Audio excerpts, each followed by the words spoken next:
안녕하세요, 코피아 놀자입니다. 오늘은 카페 질문글 중에 하나가 스왈로우 개체랑 그리고 리본 개체 요거에 대해서 물어보셨는데요. 일단 카페 앞전에 또 질문글 중에 검은 눈 개체에 알비노 인자를 집어넣는 방법에 대해서 또 물어보셨어요. 이게 지금 공통적으로 들어가는 거라 제가 알비노 개체에 대해서 먼저 알비노 인자를 집어넣는 개체에 대해서 먼저 설명을 드리겠습니다. 먼저 영상 보시기 전에 좋아요, 구독, 알림 눌러주시면 감사하겠습니다. 구독 누르시는데 돈 들어가는 거 아니니까요. 과감하게 좀 눌러주셨으면 감사하겠습니다. 지금 989명이라 이제 1000명이 거의 다 가까워져 가고 있거든요.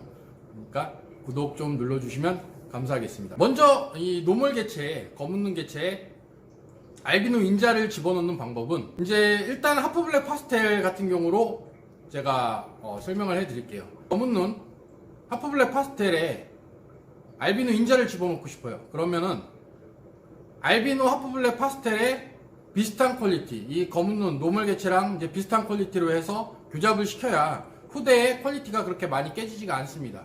그러니까 등핀 모양이라든가 이제 꼬리 모양, 꼬리 크기, 꼬리 각도 이런 걸로 이제 따져서 될 수 있으면 최대한 비슷한 퀄리티로 맞춰서 알비노 인자를 집어넣는 게 좋아요.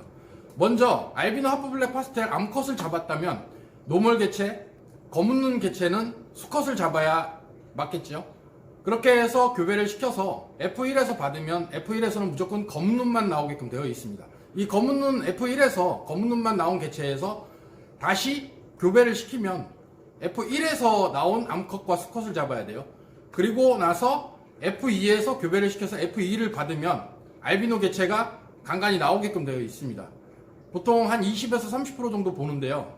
만약에 F1의 수컷과 검은 눈 수컷과 알비노 하프블랙 파스텔의 암컷을 다시 교배를 시켰을 경우에는 거의 50%에 가깝게 알비노가 나오게끔 되어 있습니다. 이 검은 눈이 알비노 인자를 갖고 있는 거예요. 그러니까 F1에서 태어난 그 모든 개체의 검은 눈은 제가 한 마리도 거의 안 나온다 그랬잖아요.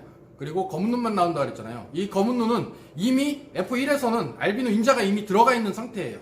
그러니까 F2에서는 알비노 개체가 나오기 시작합니다.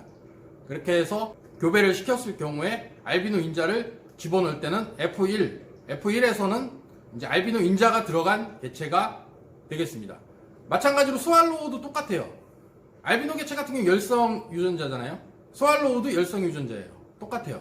그렇기 때문에 스왈로우 암컷이 교배를 시키고 싶어. 그러면은 수컷도 마찬가지로 스왈로우 인자를 가진 수컷 노멀 개체랑 스왈로우 암컷을 교배를 시켰을 경우에 스왈로우가 나옵니다. 이거를 이제 퀄리티가 많이 떨어지다 보니까 혈섞음을 해야 되잖아요. 이 혈섞음을 할 경우에 알풀로 제가 예를 들어 볼게요. 알풀 빅도살의 수컷 다른 개체랑 이제 스왈로우 암컷하고 교배를 시켰을 경우에 똑같아요. 알비노 개체랑 첫 배에서 F1에서는 스왈로우가 안 나오게끔 되어 있습니다. 안 나와요. 그런데 이 F1에서는 이제 스왈로우 유전자를 이미 얘네가 갖고 있겠죠. 유전자를 갖고 있다고 하더라도 이 노멀 개체끼리 교배를 시켜서 이제 F2에서 이제 태어나는 애들이 스왈로우가 그렇게 많이 나오지는 않아요. 보통 한 10마리 내외로 나오는 걸로 제가 알고 있고요. 운이 나쁠 때는 한 마리도 또 다시 안 나오고 그 이제 F3부터 나올 가능성도 있어요. 그렇기 때문에 스왈로우 개체는 얘네가 나오는 발현율이 상당히 많이 떨어지기 때문에 스왈로우 암컷에서 노멀 개체랑 붙였을 때도 마찬가지잖아요.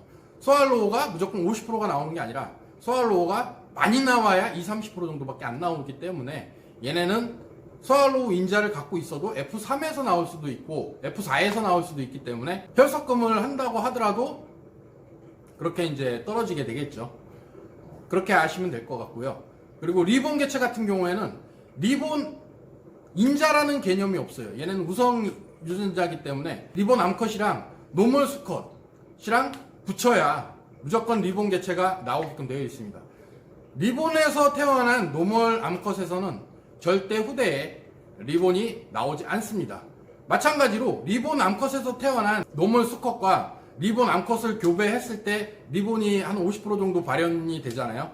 근데 얘 같은 경우에는 혈섞음을 한다고 다른 배에서 나온 노멀 수컷과 리본 암컷을 교배시키면 바로 리본 개체가 나옵니다. 그러니까 리본 암컷에서는 무조건 리본 개체가 나오게끔 되어 있습니다.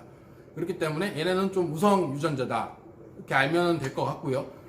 그리고 두 번째가 궁금하셨던 게, 이제 암컷하고 수컷하고 교배를 했을 때 암컷을 한 70% 정도 따라간다, 퀄리티가 암컷을 거의 한 70% 정도 따라간다라고 제가 앞전에 유튜브를 찍으면서 말씀드렸는데, 이분이 이제 궁금하신 게 어떤 면에서 이제 따라가느냐, 그거에 대한 궁금증인데, 일단 등핀 도살의 각도가 90도다, 암컷이 90도다. 근데 마찬가지로 수컷도 90도로 비슷하게 나오는 개체랑 혈섞음을 해야 후대에 이제 등핀 각도가 좋게 잘 나옵니다.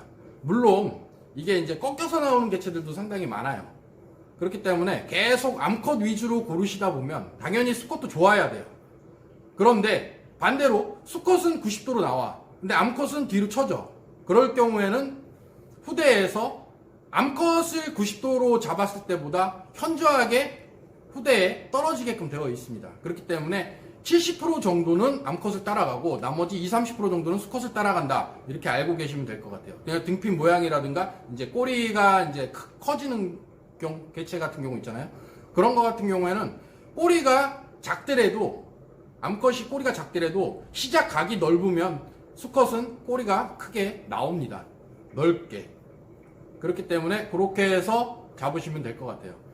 오늘 영상은 여기서 마무리하도록 할 거고요. 앞으로도 구피한 놀자 많이 지켜봐 주시고 많이 사랑해 주셨으면 감사하겠습니다.